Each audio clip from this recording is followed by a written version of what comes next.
using lasers and light in their practice to consider becoming a member of the American Board of Laser Surgery. It's been around since 1984. About 500 physicians have completed both the written and oral examinations and are diplomates of the board. And while it's not recognized by the ACGME, along with the other 204 boards out there, it is a legitimate board, and it's dedicated towards we physicians using these instruments safely for our patients. That's what it's all about. So it can help you with your malpractice, perhaps, and it's certainly a nice diploma to have in your reception area so that you have a little more credibility with your patients. And, you know, what I would warn you is we're going to have an hour talk here. And laser hair removal, as Dr. McClellan said, is relatively complex. So what you do with the information that you get today is up to you. Nobody can guarantee how a particular technique will work, but we do have a test crash dummy. Lisa has volunteered after the talk to be our demonstration, and we are going to do some laser hair removal on the armpits, and I'll stick around for as long as they'll let me and demonstrate for anyone else who's interested. And, you know, don't think that an hour course makes you ready to use lasers and IPL and other technologies. With that said, it is a big, hairy, especially in Las Vegas, irregularly pigmented, wrinkly, and cosmetically flawed world out there. There's work enough for all well-trained doctors and their assistants without peer fear, to keep busy for many years without peer fear, turf issues, legislative debates, and ambulance-chasing attorneys. And you'll notice if you go to any major intersection in Las Vegas, there's a billboard up there that says, "Have you been hurt or injured? We speak Spanish, open 24/7, call us now, we will get you money." So, unfortunately, the United States has over 80% of the malpractice claims of the world and over 90% of the malpractice attorneys. So you need to train extensively and be very good at what you do in order to continue to have the pleasure of keeping doing it. Document everything. The one thing I can tell you, if you don't have a digital camera in your office, on the way to the airport or home, stop and get one. That's the one pearl I want you to take away from this talk. The rest will take care of itself. Good luck, enjoy, and we'll take all the help we can get. How many people here do laser hair removal or some kind of hair? Wow. Okay, I'm sitting down, you guys come up. How many folks are doing aesthetics per se? Okay, all right. So most of us are doing some form of laser hair removal. So a lot of this stuff you know. This is by Millennium Group, and you can see back here in 2004, and the growth all the way up to, and hair removal going up higher and higher every year. And we used to think, you know, we've been doing hair removal now for 10 years. We've used IPL, we've used diodes and Nd:YAGs, and just about every instrument on the market has been tried on my body. They hurt, they weren't successful, they took a long time, they were messy. There were all kinds of reasons for not being in the hair removal market, including the fact that the folks in the malls that had somebody as their medical director were doing, you know, hair removal for both armpits, 6 treatments done in 2 months for $99. So there was no way you could cost compete with them with the kinds of things they were doing. They weren't doing them well, they weren't doing them accurately, and where they were totally misrepresenting things, but that was what we were up against.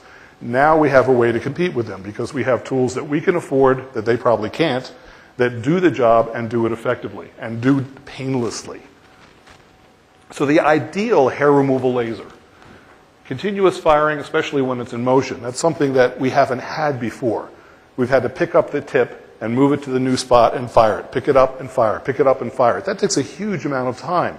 If you can slide the tip around the area back and forth and keep the laser firing, not only does it become more effective, it becomes less painful. It needs to be a wavelength whose energy is attracted to the chromophore, in this case melanin in the hair follicle, and the wavelength needs to penetrate deeply enough to satisfy the killing of the stem cells in the superficial hairs, the medium depth hairs, and the deep hairs. We'll talk about those in a minute. It needs to have an appropriate pulse duration. We'll talk about thermal relaxation time in a moment. It needs to blanch out the superficial vessels and also puts your photons closer to the bulge of the hair, and be relatively high fluence, because if you use low energy to temporarily kill a hair, all you do is stunt it. It comes back thinner and with less color. It's a poor target. Thick, dark hairs on light-colored skin are the ideal target, but here in Vegas, we have a melting pot. And I use my lasers to treat every skin type successfully. In fact, I've developed kind of unintentionally a keloid practice in my office, because one of the things that I do in treating all my keloids of my exotic skinned patients is I do hair removal, because I feel, and I think there's good documentation in the literature to support, that if you kill the hairs in the area of the keloids or hypertrophic scars, that you eliminate some or all of the nidus of inflammation from the pilosebaceous unit, which gets inflamed and possibly is a cause of some of the keloid. So part of the treatment that we do, if we're not excising the scar, is injecting it with 5-fluorouracil and or steroid and or numbing medication, and then using our laser to knock all the hair out. And then we use a different wavelength, or IPL, to knock out the vascularity into that keloid. So I don't advertise that at all, but I have dozens of patients now who come in, and hair removal is part of every single one of their treatments. You need a large enough spot size, because this is one of the things where bigger is indeed better. The bigger the spot size, the less scatter you have as the photons go down into the tissue and penetrate the tissue far enough to knock out the stem cells at the base of the hair follicle. And you need to somehow avoid epidermal damage, because these lasers can get hot, and the IPLs can get hot. And if the epidermis dies off, then you get footprints or scars or pink areas, and it's poor form, and it can scar people permanently. So in this particular case, we're looking at why, if you're going to have a decent sized unit, then what shape should it be? Well, it's kind of easy. If you have a rectangular shape, you can do the same area in a smaller number of pulses than you do if you have to overlap with a circular shape. So when I went laser shopping, I looked for one that had a rectangular head.